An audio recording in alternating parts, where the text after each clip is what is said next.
Terça-feira da 23ª semana do tempo comum. Eu sou o Padre Pedro Paulo e começamos mais um programa, a Bíblia no Mundo de Hoje. Bem, nessa terça-feira inicio e exporei as questões levantadas pelo profeta Isaías, seu capítulo 35, 35º, versículos 4 a 7a. Dizei aos corações perturbados: tende coragem, não temais. Aí está o vosso Deus. Vem para fazer justiça e dar a recompensa. Ele próprio vem salvar-nos. Então se abrirão os olhos dos cegos e os desimpedirão e se desimpedirão os ouvidos dos surdos. Então o coxo saltará como um veado e a língua do mudo cantará de alegria. As águas brotarão no deserto e as torrentes na aridez da planície. A terra seca transforma-se em lago e a terra árida em nascentes de água. Veja que beleza esse texto de Isaías, um texto que, por ser profecia, é escatológico.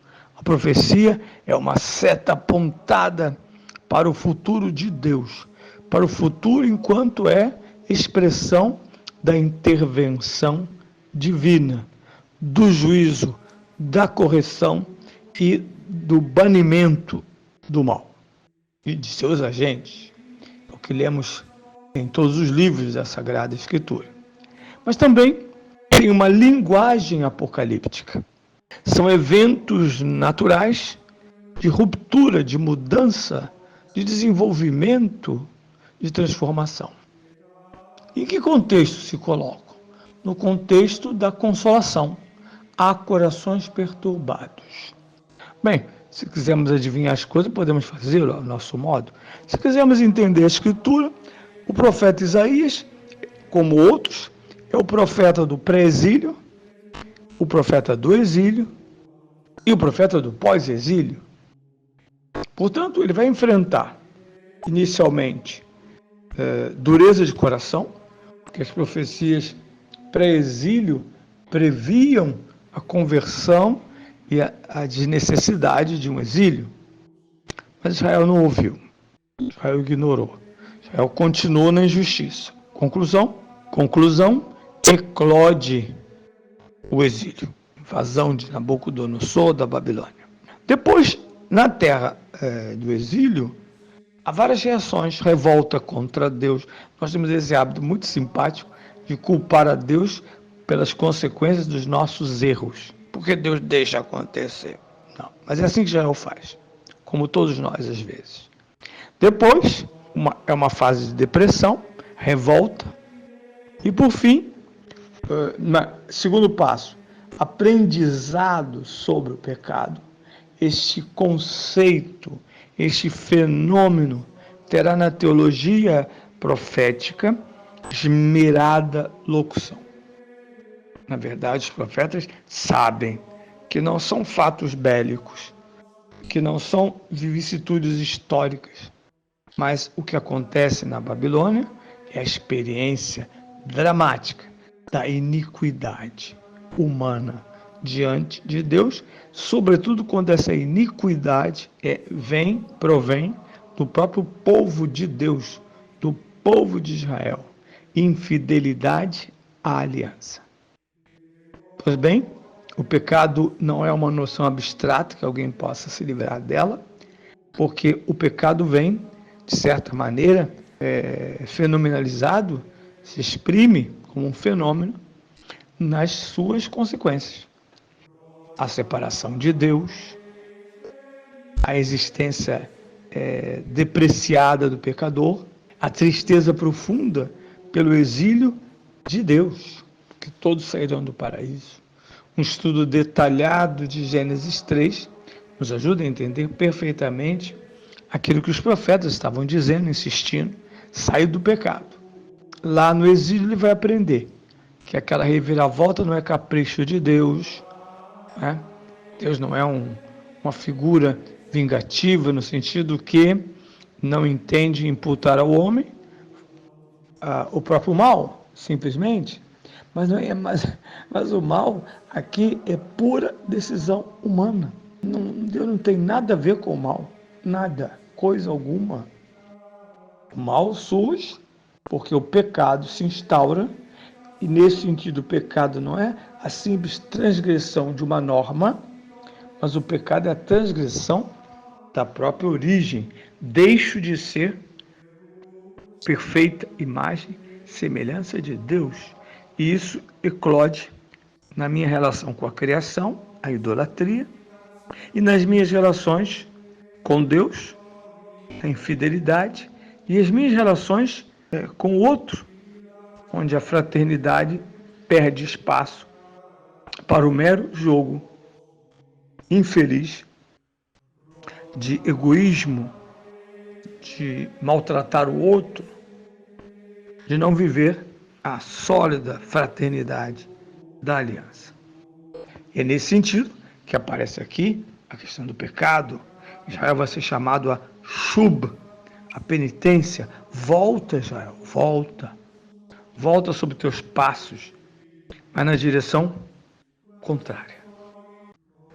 E é exatamente isso que é apresentado através dos resultados. Mas o que está acontecendo em Israel, sobretudo no fim do exílio? Eles nem querem mais voltar para Israel. Não querem voltar para os escombros, para o abandono. Até porque muitos da Babilônia vão florescer. Os judeus sabem, entendem, vivem no sangue a economia, evoluem economicamente em qualquer lugar em que se encontrem. E, inclusive, a comunidade judaica que permanecerá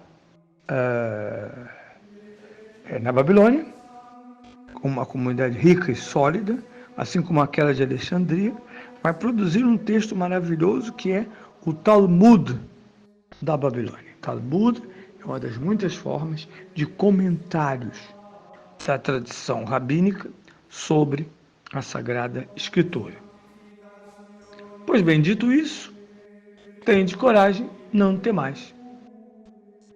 Não se trata de um mero castigo, não se trata de eliminação da mão de Deus, que, no fim do exílio, aprendidas as verdadeiras lições, as mudanças de comportamento e do coração, aquilo que já nos 5 primeiros livros da Bíblia é colocado como um povo de coração de cerviz dura.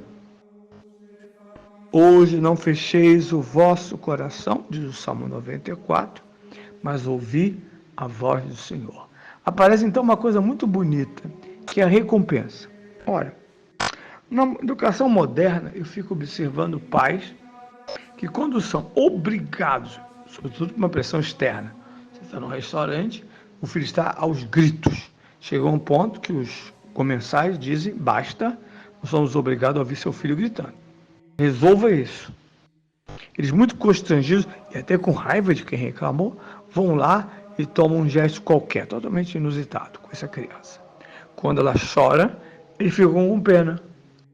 Pega no colo, beija, promete dar um brinquedo. Em outras palavras, pais que não sabem corrigir filhos. Pais que trabalham com a ideia de que ele obedece por interesse. Mas não é isso. A recompensa é a devolução da dignidade perdida. E aqui, o relato de Jesus se insere exatamente aqui. Porque diz, ele próprio virá salvar-nos. Jesus é Deus mesmo nos salvando, Deus conosco. E os fenômenos da natureza vão ocorrendo. Surdos que ouvem, cegos que veem, coxos que saltam, mudos que falam, cantam, e a própria natureza, a dimensão cósmica do mundo, se rejubila, porque deserto, como disse o nosso Graciliano Ramos, o deserto vai virar mar. Aliás, não é nem Graciliano, é sim Antônio Conselheiro. Vai virar mar. Maravilha! Onde Cristo passa, homens e a própria criação renasce.